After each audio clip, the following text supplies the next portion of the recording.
आज का टॉपिक है स्कूली शिक्षा के बारे में हम बात करेंगे। ठीक है, क्या कह रही है स्कूली शिक्षा। तो जो राष्ट्रीय शिक्षा नीति है वो 10+2 नहीं, पहले की जो राष्ट्रीय शिक्षा नीति जो 1986 आई थी और 1992 में संशोधन हुआ था, उसमें क्या शामिल किया, 10+2 वाली नीति चल रही थी स्कूल व्यवस्था में, जिसमें वो 10+2 वाली शिक्षा व्यवस्था को अब कितने में किया गया, 3 से 18 वर्ष में शामिल किया गया है। ठीक है, किसके तरह, 5+3+3+4 के प्लान की तहत शामिल किया गया है। ठीक है, जैसे यहाँ पे दिया, ये पिछला ढांचा है जो 1986 में था। ये कब था, 1986 में जो राष्ट्रीय शिक्षा नीति आई थी उसमें था। और ये वाला जो ढांचा है ये 2020 की शिक्षा नीति के अंतर्गत आता। इसमें केवल 2 स्टेट थे, 10+2 10+2 था जो 6 से 16 वर्ष तक के लिए था, और 10 वाला जो था ये, और +2 यानी 11, 12, 16 से लेकर 18 वर्ष तक शामिल किया गया था। राष्ट्रीय शिक्षा नीति 2030 में इसको बदलाव करके 4 भाग में बांटा गया। पहले भाग को क्या कहा गया था, फाउंडेशनल। क्या कहा गया था, पहले भाग को फाउंडेशनल कहा गया था। इसको भी 2 भाग में बांट दिया गया था, फाउंडेशनल को भी 2 भागों में बांट दिया गया था। कौन कौन से भागों में बांटा गया था, 2 भाग में, इसको हम देखते हैं। इसको 2 भागों में बांटा गया था। ठीक है, एक भाग जो था वो 3 ईयर्स का प्लान पहले भाग को 5 साल में था, 5 साल को 2 भागों में बांटा गया, एक 3 साल के लिए और एक 2 साल के लिए। 3 साल के लिए जो था ये आंगनबाड़ी, प्री स्कूल, बाल वाटिका कहा गया इसे। ठीक है, इसे आंगनबाड़ी और प्री स्कूल बाल वाटिका कहा गया 3 साल को। और 2 साल का जो है ये पहली और दूसरी क्लास के लिए बनाया गया था। यानी कि पहला जो फाउंडेशनल स्टेज था वो 5 वर्ष का था। उसके बाद दूसरा स्टेज जो है वह प्रिपरेटरीज का है। ठीक है, प्रिपरेटरीज का है, यानी कि प्राथमिक का है, जो 3 से 5वीं क्लास के लिए। कितनी क्लास के लिए, 3 से 5वीं क्लास के लिए है। और इसके लिए एज रखा गया था 8 से 11 वर्ष का एज रखा गया था।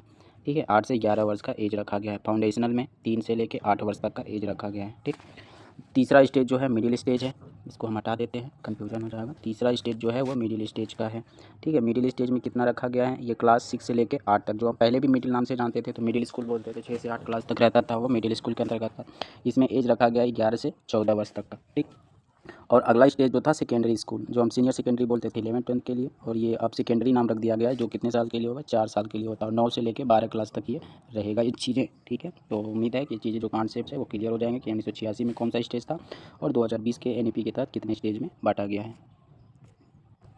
अब बढ़ते हैं अगले कदम की तरफ, देखते हैं कि वर्तमान में 3 से 6 वर्ष की उम्र के बच्चे 10+2 वाले ढांचे में शामिल नहीं हैं। क्यों, क्योंकि NEP में जो है, NEP 2020 में क्या किया गया है कि 3 से 6 वर्ष के बच्चों को 10+2 वाले में शामिल नहीं किया गया। 10+2 वाले इसको ख़त्म कर दिया गया NEP 3 के तहत। उसमें कहा गया क्योंकि 6 वर्ष के बच्चों को कक्षा 1 में प्रवेश दिया जाता है। 6 वर्ष की NEP 2020 के तहत 6 वर्ष का जो बच्चा होगा उसको क्लास 1 में प्रवेश दिया जाएगा। और नया ढांचा जो है 5+3+3+4 का है। इसमें 3 वर्ष के बच्चों को शामिल कर प्रारंभिक बाल्यावस्था, भूगोल और ECCE के मजबूत बुनियाद को शामिल किया गया। ECCE के तहत, यानी कि ECCE का पूरा नाम होता है early childhood care and education, यानी कि प्रारंभिक बाल्यावस्था देखभाल और शिक्षा। इस बुनियाद के तहत इसको शामिल किया गया। अब बात करेंगे प्रारंभिक बाल्यावस्था देखभाल के बारे में हम बात करेंगे। प्रारंभिक बाल्यावस्था क्या कह रहा है, जिसमें सीखने की नींव है। पहला पॉइंट इसमें कह रहा है कि बच्चों के मस्तिष्क का 85% विकास 6 वर्ष की अवस्था में पूर्व हो जाता है। यानी कि जो 6 वर्ष का बच्चा है उससे पहले, 6 वर्ष होने से पहले ही बच्चे का जो 85% माइंड है वो पूर्ण रूप से विकसित हो जाता है। ठीक है, यानी कि बच्चा जो पैदा होता है उससे लेके 6 वर्ष तक के अंदर, उससे तक ये बीच में 85% जो उसका माइंड है वो विकसित हो जाता है। बच्चों के मस्तिष्क के उचित विकास और शारीरिक वृद्धि को सुनिश्चित करने के लिए उसके आरंभिक 6 वर्षों को महत्वपूर्ण माना जाता है।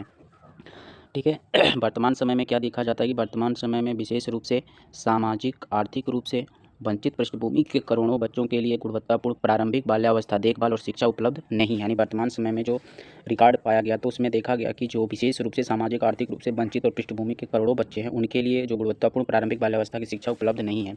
इनकी उपलब्धता को प्राप्त करने के लिए ECCE में निवेश करने से इसकी पहुंच देश के सभी बच्चों तक हो सकती है। अनुमान लगाया गया था कि ECCE के तहत जो बच्चों के प्रारंभिक शिक्षा प्राप्त नहीं है उनको ECCE के माध्यम से यह शिक्षा प्राप्त करना संभव हो सकेगा। ठीक है, ECCE संभवतया समता स्थापित करने में सबसे शक्तिशाली माध्यम हो सकता है। यानी कि समता को स्थापित करने में सबसे शक्तिशाली माध्यम कौन निभा सकता है, तो ECCE निभा सकता है। ठीक, प्रारंभिक बाल्यावस्था विकास देखभाल के लिए गुणवत्तापूर्ण शिक्षा की सार्वभौमिक प्रावधान को जल्द से जल्द निश्चय कब तक पूरा कर लेना है, तो 2030 से पूर्व ही कौन सी परिस्थिति को पूर्ण कर लेना है, तो प्रारंभिक बाल्यावस्था विकास देखभाल के लिए गुणवत्तापूर्ण शिक्षा के सार्वभौमिक प्रावधान को जल्द से निश्चय पूर्व और उपलब्ध किया जाना चाहिए। यह बात कही गई, यानी ECCE को कब तक पूर्ण कर लेने की बात कही गई है, तो 2030 से पहले यह बात कही गई कि इसको पूर्ण कर लेना है।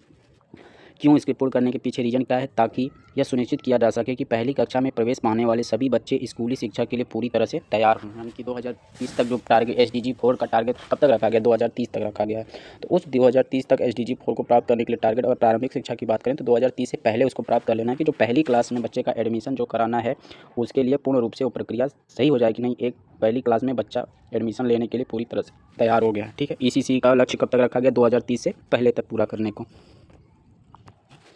1.3 क्या कह रहा है कि NCERT द्वारा 8 वर्ष की आयु तक के सभी बच्चों के लिए 2 भागों में प्रारंभिक बाल्यावस्था की शिक्षा के लिए एक उत्कृष्ट पाठ्यक्रम और शैक्षिक ढांचा विकसित किया जाएगा। मोस्ट इंपॉर्टेंट क्वेश्चन ये बन जाएगा। ठीक है, कि किस आयु वर्ष के लिए, ठीक है, नहीं आयु ने 8 वर्ष की आयु तक के सभी बच्चों के लिए 2 भागों में प्रारंभिक बाल्यावस्था की शिक्षा के लिए एक उत्कृष्ट पाठ्यक्रम और एक शैक्षणिक ढांचा। ठीक है, एक शैक्षणिक ढांचा व्यवस्था किया जाएगा। किसके द्वारा? तो यह किया जाएगा NCERT के द्वारा किया जाएगा। किसके द्वारा किया जाएगा? NCERT के द्वारा किया जाएगा। 8 वर्ष की आयु के बच्चे के लिए 2 भाग में, पहला प्रारंभिक बाल्यावस्था की शिक्षा के लिए एक उत्कृष्ट पाठ्यक्रम और दूसरा शैक्षणिक ढांचा विकसित किया जाएगा। NCPFECCE। ठीक है, NCPFCECCE ये किसके? NCF जो होगा, NCF होता है NCPF, ये लागू किया जाएगा किसके द्वारा? NCERT के द्वारा। कितने वर्ष के बच्चों के लिए? 8 वर्ष के बच्चों के लिए। अर्थात 3 वर्ष के बच्चों के लिए एक सब फ्रेमवर्क और 3 से 8 साल के लिए एक अन्य सब फ्रेमवर्क का विकास किया जाएगा। उपरोक्त निर्देश के अनुसार ECC राष्ट्रीय और अंतर्राष्ट्रीय नवाचार एवं सर्वोत्तम प्रथाओं पर नवीनतम शोध शामिल करेगा, विशेष रूप से उन प्रथाओं को जो भारत में कई शताब्दियों से बाल्यावस्था की शिक्षा के विकास के लिए समृद्ध और स्थानीय परंपराओं में विकसित हुई है। इन सब बातों पे ध्यान देकर पाठ्यक्रम तैयार किया जाएगा। इसमें जिनमें कला को शामिल किया जाएगा, कहानियाँ हो गया, कविता, खेल हो गया, गीत हो गया, बहुत कुछ शामिल, इन सभी को मुख्य रूप से शामिल किया जाएगा। शिक्षा का यह मॉडल माता पिता दोनों के साथ साथ प्रारंभिक बाल्यावस्था देखभाल और शिक्षा के लिए एक मार्गदर्शक के रूप में काम करेगा। यानी कि जो NCERT के द्वारा 8 साल तक के बच्चों के लिए जो पाठ्यक्रम तैयार किया जाएगा उसमें जो मॉडल होगा वह बच्चों के साथ साथ या माता पिता के साथ साथ प्रारंभिक बाल्यावस्था देखभाल और शिक्षा के लिए एक मार्गदर्शन के रूप में भी काम करेगा। 1.4 क्या कह रहा है कि पूरे देश में चरणबद्ध तरीके से उच्चतर गुणवत्ता वाले ECC संस्थानों के लिए सार्वभौमिक पहुँच सुनिश्चित करना बृहद लक्ष्य होगा। यानी ECC संस्थानों तक उच्च गुणवत्ता वाले सार्वभौमिक पहुंच सुनिश्चित करना बृहद होगा। इसमें मेन इंपॉर्टेंट देखना है कि पिछड़े जिलों और उन क्षेत्रों पर विशेष ध्यान और प्राथमिकता देनी होगी जो सामाजिक और आर्थिक रूप से पिछड़े हुए हैं। विस्तृत और सशक्त ECC संस्थान द्वारा ECCE प्रणाली को लागू किया जाएगा, जिसमें पहला पॉइंट क्या किया है? पहला कह रहा है कि पहले से काफ़ी विस्तृत और सशक्त रूप से अकेले चल रहे आंगनबाड़ियों के माध्यम से। दूसरा, प्राथमिक विद्यालयों के साथ स्थित आंगनबाड़ियों के माध्यम से। तीसरा, पूर्व प्राथमिक विद्यालयों जो कम से कम 5 से 6 वर्ष पूरा करेंगे और प्राथमिक विद्यालयों के साथ स्थित हैं, इनके माध्यम से। और अगला है अकेले चल रही प्री स्कूल के माध्यम से इसे लागू किया जाएगा। ये सभी विद्यालय ECCC के पाठ्यक्रम और शिक्षण के प्रशिक्षित शिक्षकों की भर्ती करेंगे। ठीक है, तो यह बात कही जा रही है ECC में कौन कौन से इसमें शामिल होंगे। काफ़ी विस्तृत और सशक्त रूप से अकेले जो चल रहा है आंगनबाड़ी केंद्र, वहाँ भी ECC को लागू किया जाएगा। प्राथमिक विद्यालयों के साथ जो स्थित आंगनबाड़ियाँ, जो प्राथमिक विद्यालयों में आंगनबाड़ी चल रही है, उनका भी इसमें प्रयोग किया जाएगा। ठीक है, गौ में कहा कि पूर्व प्राथमिक विद्यालय जो कम से कम 5 से 6 वर्ष पूरा कर लिए हैं। ठीक है, और जो प्राथमिक विद्यालय के साथ स्थित हैं, इनके माध्यम से, और अकेले जो प्री स्कूल चल रहा है उसके माध्यम से इसको लागू किया जाएगा।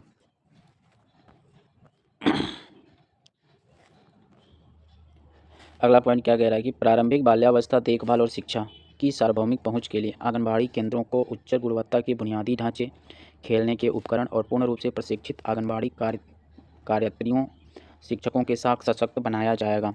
प्रत्येक आंगनबाड़ी में समृद्ध शिक्षा के वातावरण के साथ अच्छी तरह से डिजाइन किया हुआ हवादार, सुलभ और निर्मित भवन होगा।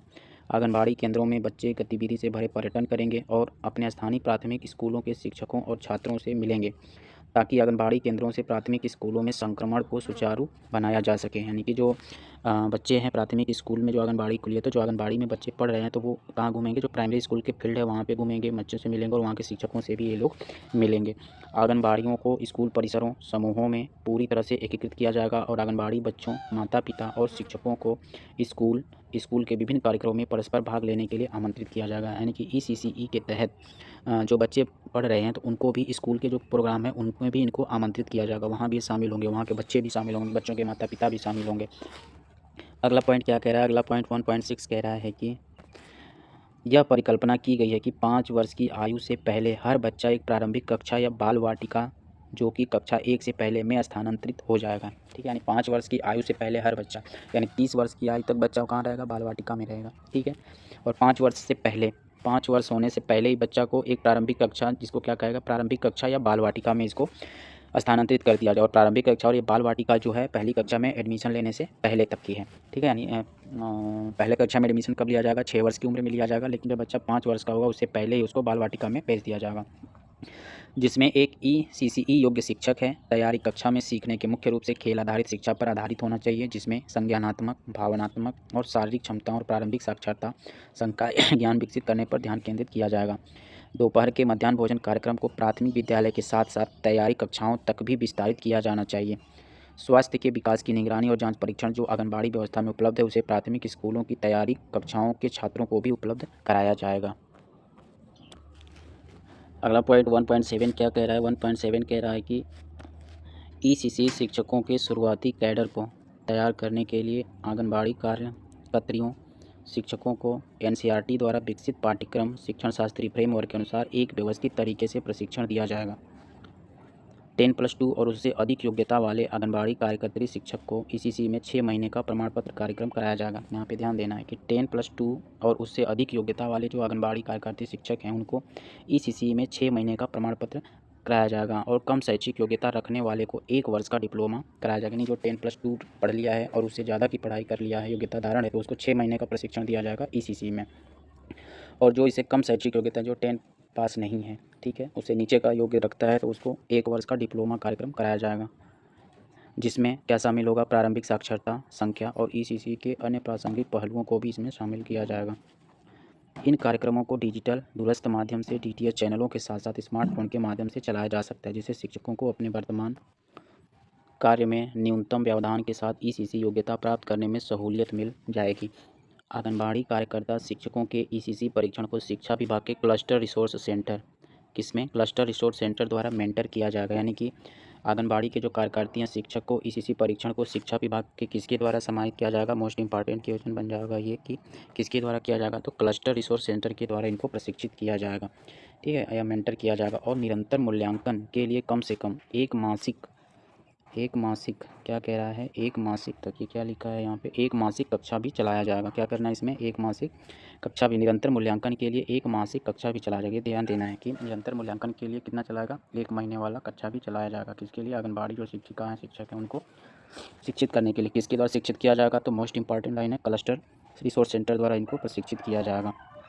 दीर्घ अवधि में राज्य सरकारों को चरण विशेष में व्यावसायिक प्रशिक्षण, मार्गदर्शन की व्यवस्था और करियर मैपिंग के जरिए आरंभिक बाल्यावस्था में देखभाल और शिक्षा के लिए व्यावसायिक रूप से योग्य शिक्षकों के कैडरों को तैयार करना चाहिए। किसके द्वारा किया जाएगा? तो यह काम राज्य सरकार के द्वारा किया जाएगा काम। ठीक है, राज्य सरकार के द्वारा कौन से? दीर्घ अवधि के लिए। ठीक है, दीर्घ अवधि के लिए राज्य सरकार के द्वारा, जिसमें शामिल होगा व्यावसायिक प्रशिक्षण, मार्गदर्शन की व्यवस्था, कैरियर मैपिंग और के जरिए आरंभिक बाल्यावस्था में देखभाल और शिक्षा के लिए व्यावसायिक रूप से योग्य शिक्षकों को कैडर को तैयार करना चाहिए। चीज़ें इसमें की जाएगी। ठीक है, अगला पॉइंट क्या कह रहा है कि ECCE को चरणबद्ध तरीके से आदिवासी समूह क्षेत्रों की आश्रमशालाओं में भी शुरू किया जाएगा।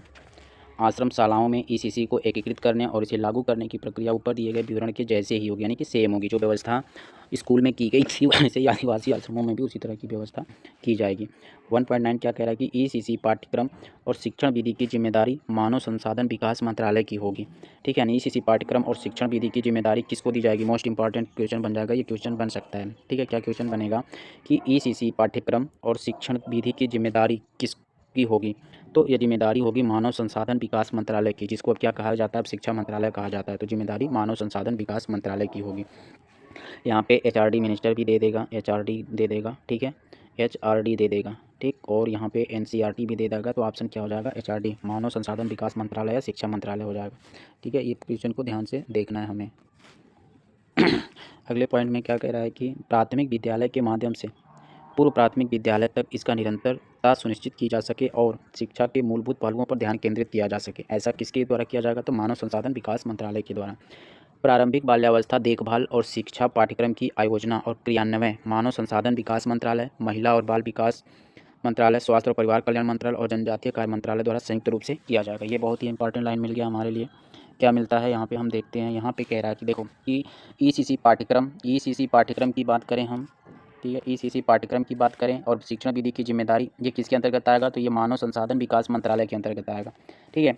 लेकिन प्रारंभिक बाल्यावस्था देखभाल और शिक्षा पाठ्यक्रम की आयोजना और क्रियान्वयन किसके अंतर्गत आएगा, तो मानव संसाधन विकास मंत्रालय, महिला और बाल विकास मंत्रालय, स्वास्थ्य और परिवार कल्याण मंत्रालय और जनजातीय कार्य मंत्रालय द्वारा संयुक्त रूप से किया जाएगा। क्या, प्रारंभिक बाल्यावस्था देखभाल और शिक्षा पाठ्यक्रम की आयोजना और क्रियान्वयन, तीनों चीज़ में सबको शामिल किया जाएगा। लेकिन केवल ईसीसी पाठ्यक्रम और शिक्षण विधि की जिम्मेदारी जो होगी वह मानव संसाधन विकास मंत्रालय की होगी। इस चीज़ को हमें ध्यान देना है। अब बात करेंगे बुनियादी साक्षरता एवं संख्या ज्ञान सीखने के लिए एक तात्कालिक आवश्यकता और पूर्व शर्त है। यानी सीखने के, यहाँ भी क्वेश्चन अगर पूछ देगा कि सीखने के लिए तात्कालिक आवश्यकता और पूर्व शर्त क्या है, तो सीखने के लिए तात्कालिक आवश्यकता जो है वो बुनियादी साक्षरता और संख्या के ज्ञान को रखा गया कि तात्कालिक आवश्यकता किसकी है। मेन चीज़ है बच्चों को साक्षर बनाना है और उनको संख्या ज्ञान कराना, यह तात्कालिक आवश्यकता है और पूर्व शर्त है, ठीक। सभी विद्यालयों के छात्रों द्वारा पढ़ने और लिखने और संख्याओं के साथ कुछ बुनियादी संक्रियाएँ करने की क्षमता आगे की स्कूली शिक्षा में जीवन भर सीखते रहने की बुनियाद रखती है और भविष्य में सीखने की एक पूर्व शर्त भी है। हालांकि विभिन्न सरकारी साथ ही गैर सरकारी सर्वेक्षणों से यह संकेत मिलता है कि हम वर्तमान में सीखने की एक गंभीर समस्या से जूझ रहे हैं। वर्तमान में प्राथमिक विद्यालय में बड़ी संख्या में शिक्षार्थियों ने, जिसकी अनुमानित संख्या कितनी है, 5 करोड़ से अधिक। यानी वर्तमान में प्राथमिक विद्यालय में जो शिक्षार्थियों की संख्या कितनी है, 5 करोड़ है। यह क्वेश्चन बन सकता है। यानी प्राथमिक विद्यालय में शिक्षार्थियों की संख्या कितनी है, तो 5 करोड़ है। बुनियादी साक्षरता और संख्या ज्ञान भी नहीं सीखा, यानी कि ऐसी संख्या जो है 5 करोड़ बच्चों की संख्या जो है वो बुनियादी साक्षरता और संख्या ज्ञान भी नहीं सीखा है। अर्थात ऐसे बच्चों को सामान्य लेख को पढ़ने, समझने और अंकों के साथ बुनियाद जोड़ और घटा करने की क्षमता भी नहीं है। यानी इनको ना तो ये पढ़ पा रहे हैं, ना लिख पा रहे हैं, ना समझ पा रहे हैं, ना तो इनको अंकों के साथ बुनियादी जोड़ और घटा की क्षमता नहीं है। उन बच्चों की संख्या कितनी है, तो उन बच्चों की संख्या 5 करोड़ है। सभी बच्चों के लिए मूलभूत साक्षरता और संख्या ज्ञान को प्राप्त करना तत्काल रूप से एक राष्ट्रीय अभियान बनेगा, जिसे कई मोर्चों पर किए जाने वाले तात्कालिक उपायों और स्पष्ट लक्ष्यों के साथ अल्पावधि में प्राप्त किया जाएगा। यानी कि किस स्तर पे बनाया जाएगा, तो राष्ट्रीय अभियान होगा, ठीक है। ये ध्यान देना, राष्ट्रीय अभियान, राज्य अभियान ना डिस्ट्रिक्ट अभियान, राष्ट्रीय अभियान बनेगा। और उन बच्चों को अल्प अवधि में, यह तो तात्कालिक रखा गया कि साक्षर बनाना है और अंकों का ज्ञान कराना है, यह तात्कालिक कारण रखा गया, तो इसको प्राप्त करने के लिए अल्प अवधि में पूर्ण किया जाएगा, जिसमें प्रत्येक छात्र को कक्षा 3 तक मूलभूत साक्षरता और संख्या ज्ञान को आवश्यक रूप से प्राप्त करना शामिल किया गया है। शिक्षा प्रणाली की सर्वोच्च प्राथमिकता 2025 तक प्राथमिक विद्यालय में सार्वभौमिक मूलभूत साक्षरता और संख्या ज्ञान प्राप्त करना होगा। कब तक प्राप्त कर लेना है, मूलभूत साक्षरता और संख्या ज्ञान प्राप्त करने का लक्ष्य कब तक रखा गया है, तो 2025 तक रखा गया। कब, 2025 तक रखा गया है। 3 क्लास तक के बच्चों को ये चीज़ें पूर्ण रूप से प्राप्त करने का लक्ष्य रखा गया है। सीखने की बुनियादी आवश्यकता जैसे मूलभूत स्तर पर पढ़ना, लिखना और अंकगणित को हासिल करने पर ही हमारे विद्यार्थियों के लिए बाकी नीति प्रासंगिक होगी।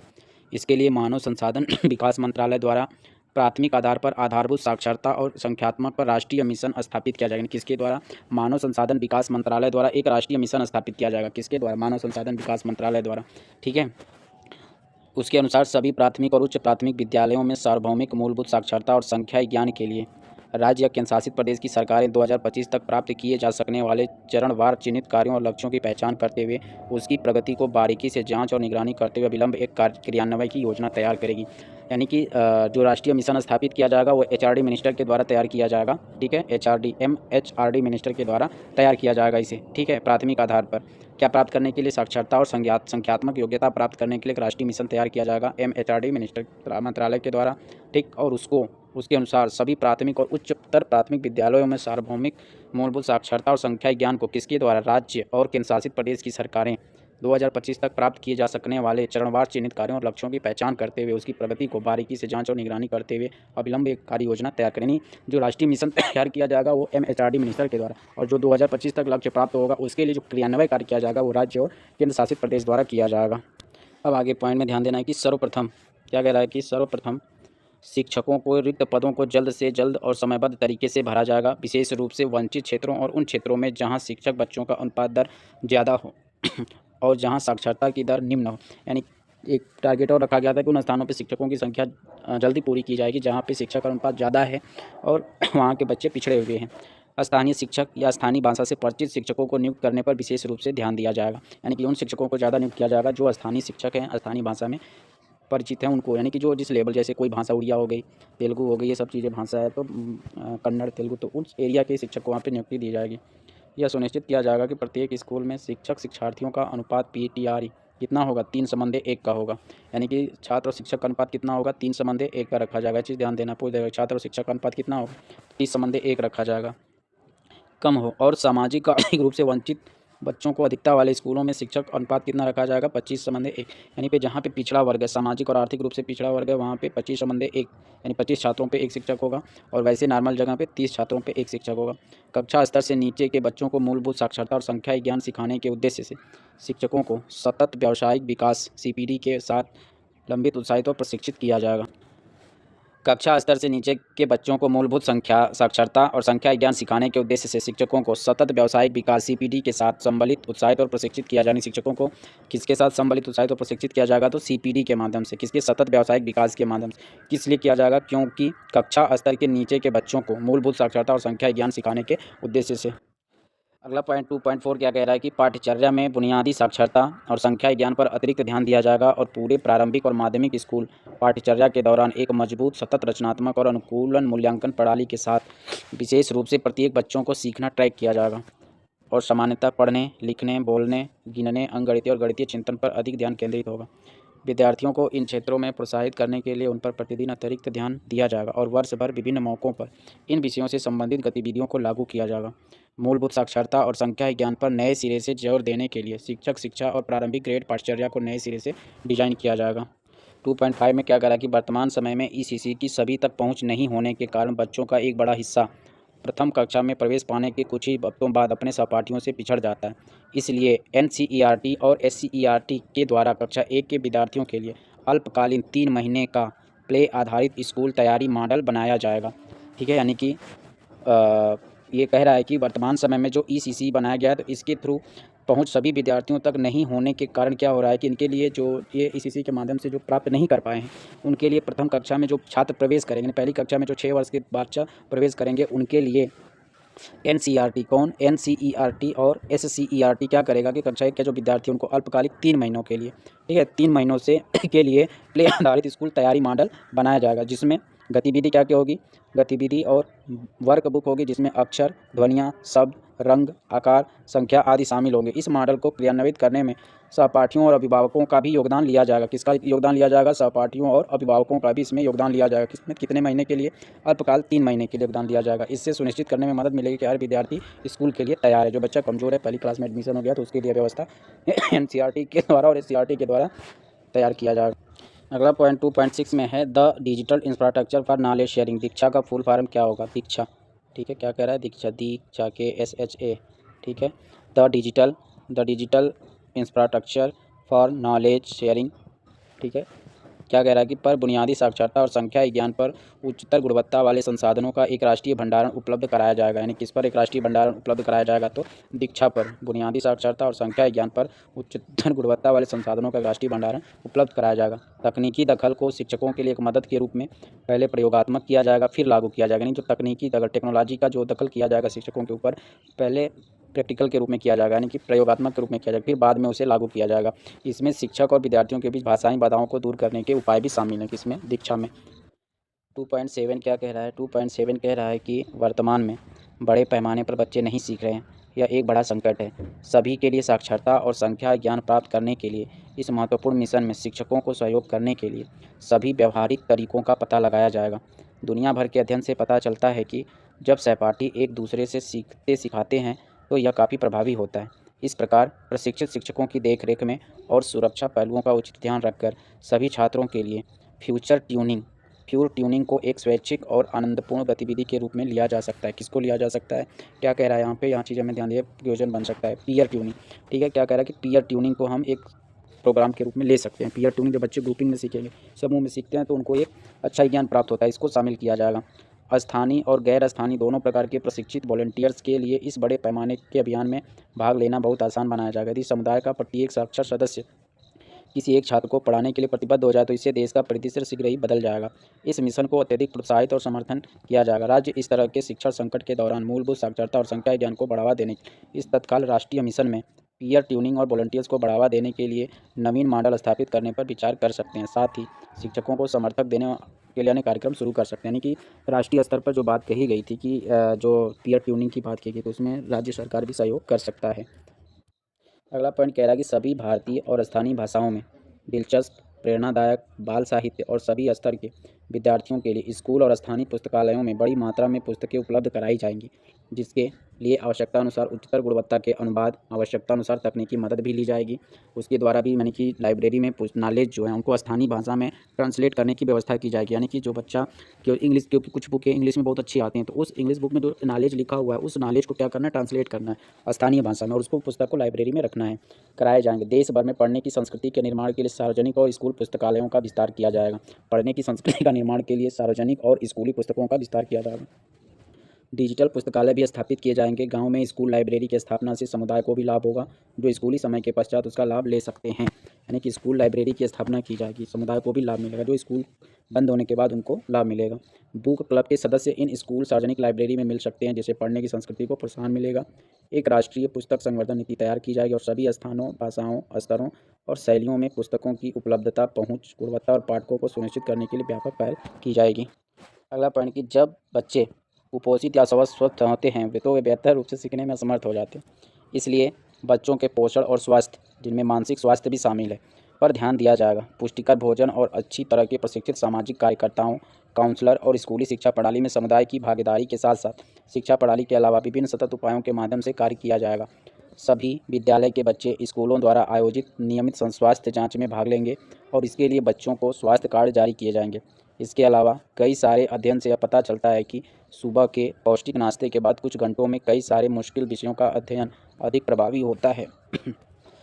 उत्पादक और प्रभावी समय का लाभ उठाया जा सकता है। यदि सुबह और दोपहर में बच्चों को क्रमशः पौष्टिक नाश्ता और भोजन दिया जाए, जहाँ पके हुए गर्म भोजन की व्यवस्था करना संभव नहीं होगा, वहाँ पर सादा लेकिन पौष्टिक विकल्प जैसे गुड़ के साथ मूंगफली, गुड़ मिश्रित चना और या स्थानीय स्तर पर उपलब्ध फल उपलब्ध कराया जा सकता है। सभी स्कूली बच्चों की विशेष रूप 100% टीकाकरण के लिए स्कूलों में नियमित स्वास्थ्य जाँच कराई जाए और इसकी निगरानी के लिए हेल्थ कार्ड जारी किए जाएंगे। इस वीडियो में हम स्कूली शिक्षा संबंधित से अध्ययन किए। पहला पॉइंट था प्रारंभिक बाल्यावस्था देखभाल और शिक्षा के बारे में, और दूसरा पॉइंट हमने बुनियादी साक्षरता एवं संख्या विज्ञान से संबंधित जो पॉइंट थे उसके बारे में हमने यहाँ पे इंक्लूजन किया। और इसमें जो मेन पॉइंट बताया गया उसको आप नोट्स कर लोगे, वहाँ से क्वेश्चन आते हैं, वहीं से क्वेश्चन बनेंगे जो मेन पॉइंट इंगित किया गया है। ठीक है, तो इस तरह से नोट्स भी बन जाएगा हमारा पूरा का, क्योंकि इससे बाहर क्वेश्चन नहीं आने वाले हैं।